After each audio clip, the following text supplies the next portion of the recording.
From November 14th to 21st, we're inviting you to join us for a powerful trip to Ghana. This isn't just a vacation. This is a chance to walk through the same places where many of our people were captured, held, and shipped off into slavery. So don't wait. Secure your spot today. We're making history by walking through it. Will you be with us?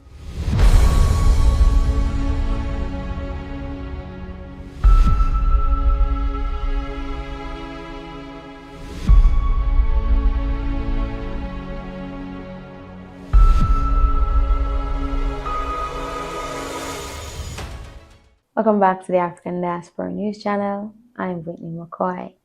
So recently I spoke about the Ibrahim Traoré effect over here in Kingston, Jamaica. But did you know that it's not just Jamaica? It's actually rippling through the Caribbean. Why, you may ask? Well, let's get into it. From Kingston to Ouagadougou, a new wave of unity is rising. African leaders like Ibrahim Traoré are gaining powerful support from the Caribbean. But why? And also, what's the connection between Burkina Faso and places like Jamaica, Trinidad, and Barbados? I mean, the geographical distance, it's a lot.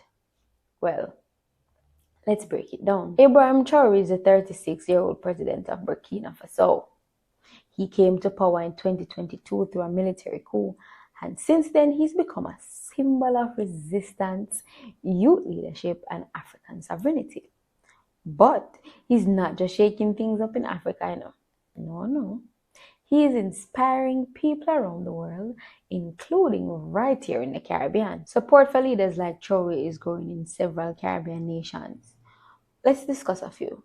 Well, we showed earlier this month where protests and rallies have shown support, and activists and content creators are praising Traoré's message of self-reliance out here in Jamaica.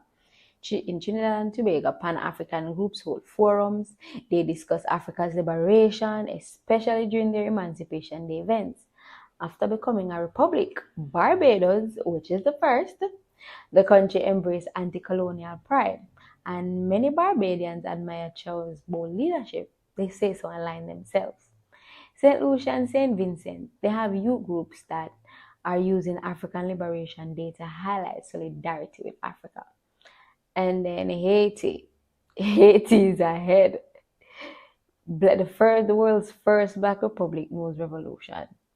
Haitian voices in the diaspora see Traoré as carrying on that legacy. From protests to podcasts, this is more than support. This is definitely solidarity. The Caribbean and Africa share a history of colonialism, slavery, and resistance. So, of course, when Traoré speaks about kicking off foreign powers and reclaiming African resources, Caribbean people don't necessarily just hear that message. We feel that message because we have lived that message, or actually still living that message. The great Marcus Messiah Garvey once said, "Africa for the Africans at home and abroad." What's happening in Burkina Faso is more than politics.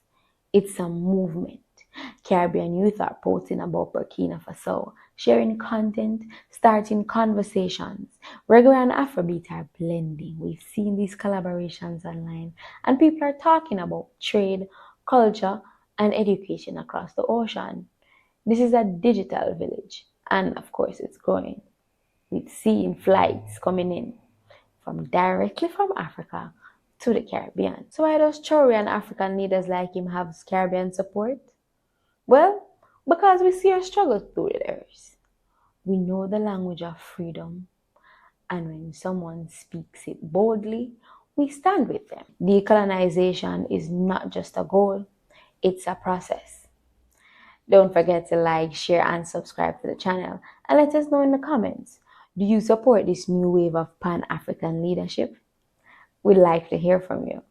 Until next time, I'm Whitney Mckoy reporting to you from Kingston, Jamaica.